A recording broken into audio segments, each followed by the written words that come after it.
and a lot of statement about the modern technology and power of the UK Armed Forces as well. The stands that you can see there, well, they've all been erected for that concert, the Platinum Jubilee concert, which takes place tomorrow, taking part on Saturday night.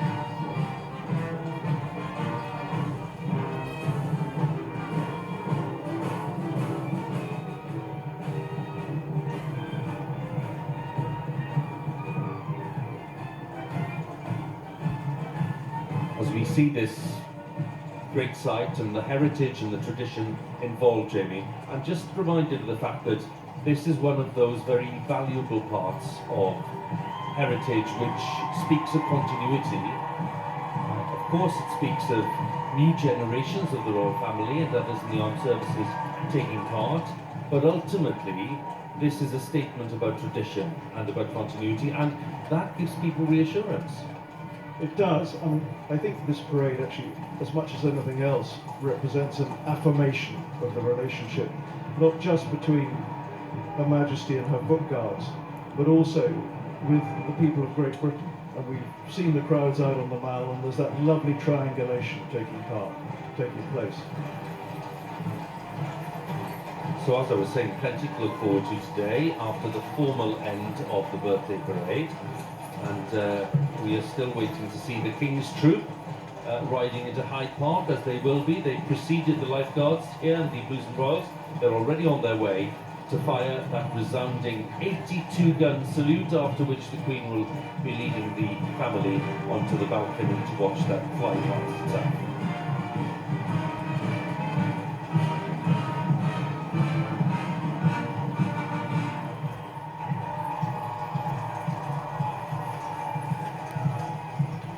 If we look in the background there, just under the flags, we'll see some of the streetliners. They're from the 1st Battalion Coldstream Guards. Must mention them because they've done a sterling job today. It's not in the limelight on Horse Guards Parade. It's still very important, standing patiently since the long procession began. They're commanded by Lieutenant Colonel David Marsham. A word about the streetliners, which is Princess Royal passing some of them now, because of course lots of them are sporting the new Jubilee medal as well. Yes, absolutely. The streetliners are first out, last in, and they have to stand there all through the parade. Some of the compensation, you hear some wonderful comments from the crowd behind you when you're standing there. It actually keeps you going. Coldstream Guards, nulli secundus, rightly their motto translates as second to none. The honour of serving with them many years ago. They are a fantastic regiment, and they've done a great job lining the route. We're very happy to give recognition where it's due, so well done to the streetliners. Very smart drum majors making their way along with the regimental bands.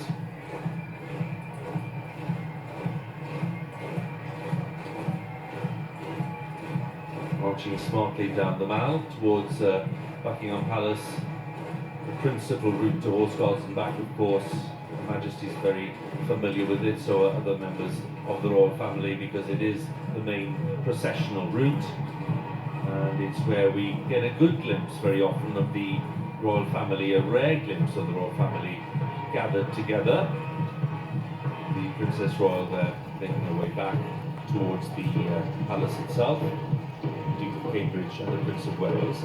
So as the royal procession makes its way, and we have some more excitement to look forward to, I'm delighted to say that Jamie and I have been joined in the commentary box here by the royal editor of Vanity Fair and an old friend of ours who's always got great detailed expert commentary on these matters, Katie Nichol. Katie, a warm welcome to you. Oh, thank you. Lovely to be here with you both. What a spectacle that was.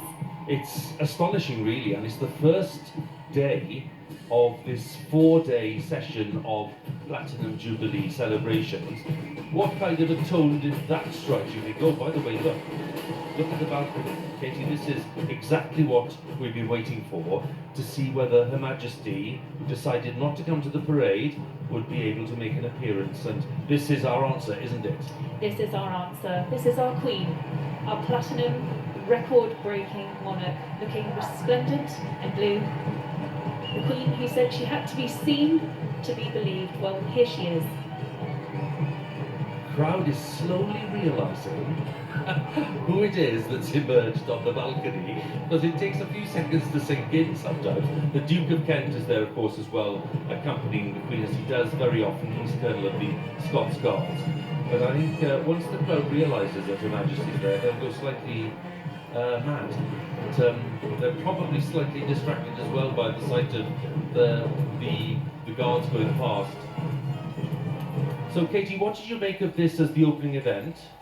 Well, it just doesn't get any better. I mean, there's a reason why millions, Hugh, are turning in to BBC to watch this, because no one else, frankly, does pomp and pageantry like our armed forces. And as the head of the armed forces, this is an important moment for the Queen.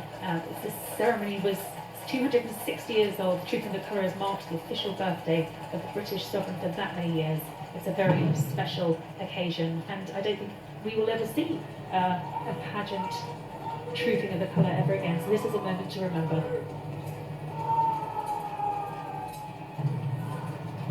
So the Household Cavalry returning, and Her Majesty, as ever, having a very, very close look. This is the inspection of the returning troops. Duke of Kent saluting, Colonel of the Scots Guards. And what we see, Jamie, is a monarch with an expert eye for the good things and, if there are any, slip-ups. Yes, this is probably the most profound moment of the Queen's birthday parade. Normally it happens on horse guards, but it's when the guardsmen and the troopers of the Household Cavalry get to look their monarch in the eye, and vice versa. I remember when I was on parade, forget any smiles, this was a proper inspection, and she was looking for all the details, which she knows better than anybody. Well, no better day for it, because it's clear, it's sunny, colours are dazzling, the detail is remarkable. Blues and Royals making their way past for the inspection, past the great memorial to Queen Victoria. Dark blue tunics and the red plumes.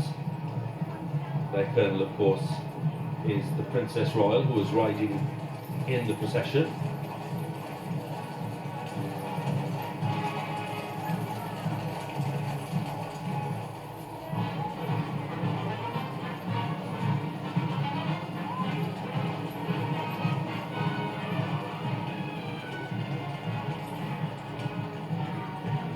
Queen, who celebrated her birthday, her 96th birthday back in April. Today is the official birthday of the sovereign, and who decided that it might be better not to make the journey up to Horse Guards today, but to stay at the palace and to inspect the troops in this way. More comfortable for her, and we'll all understand that. And of course, there will be that appearance with the working members of the royal family. That's important, Katie, isn't it? Because it won't be just anyone turning up on the balcony today. It's clearly defined. It's those who are working members of the family. Yes, absolutely. That balcony appearance is always incredibly important. You can read as much, I think, into who is on the balcony as to who is not, but we know that there will be 17 members of the family alongside the Queen, and they will be working members of the royal family. I think that's also an opportunity, Hugh, for the Queen to thank those that she calls her substitutes, for being out there day in, day out, working tirelessly for Her Majesty the Queen, flying the flag for Britain, not just here in the United Kingdom, but around the world. The drum majors leading the bands counterclockwise direction this time around that Queen Victoria Memorial. The Queen ready once again to inspect them as they march past. Bands first, and then the guards who took part in the parade itself, led of course by the Irish Guards.